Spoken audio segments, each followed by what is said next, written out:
How do I lift up my car? First, you're gonna make sure the car's not going to move while you're lifting it up. That includes pulling the handbrake, and if you really want that added security, put it in gear. I also like to add wheel chocks, because you never know. Now, what you have to do is get underneath the car and find your pinch welds. Most cars are supposed to be lifted by their pinch welds, but make sure to look for your vehicle-specific information.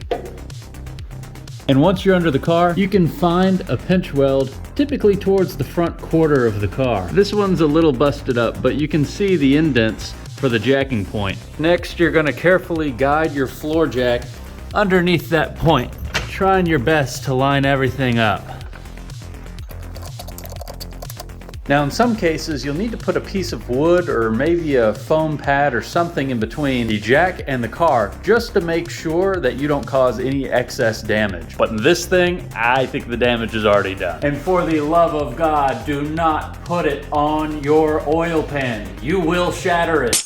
Now what you need to do is lift and make sure it sounds like you're not crushing anything.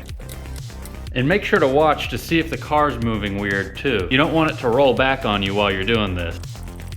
Now, you have to be real careful because the car is only supported by the jack right now. So if that jack fails, it can be a real problem. So next, you're gonna wanna find your jack stands. Make sure they're set how you want them, and make sure that that locking pin is in so it doesn't fall down while you're under the car. So on the side that you lifted your car, you're gonna take your jack stand and place it in another sturdy point, like your subframe.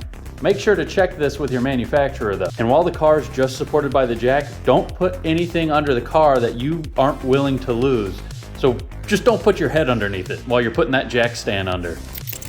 Now, to carefully twist the lock of this jack to make sure it comes down smooth and easy and is setting its weight down on that jack stand as smooth as possible so you don't unsettle it and so it doesn't fall over.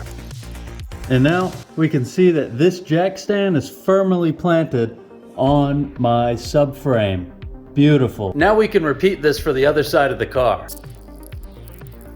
Equal positioning and making good contact. Just what we like to see. Now, the most important step, give the car a good shake to make sure it's not gonna come off those jack stands. You'd prefer it to come off when you're not underneath it.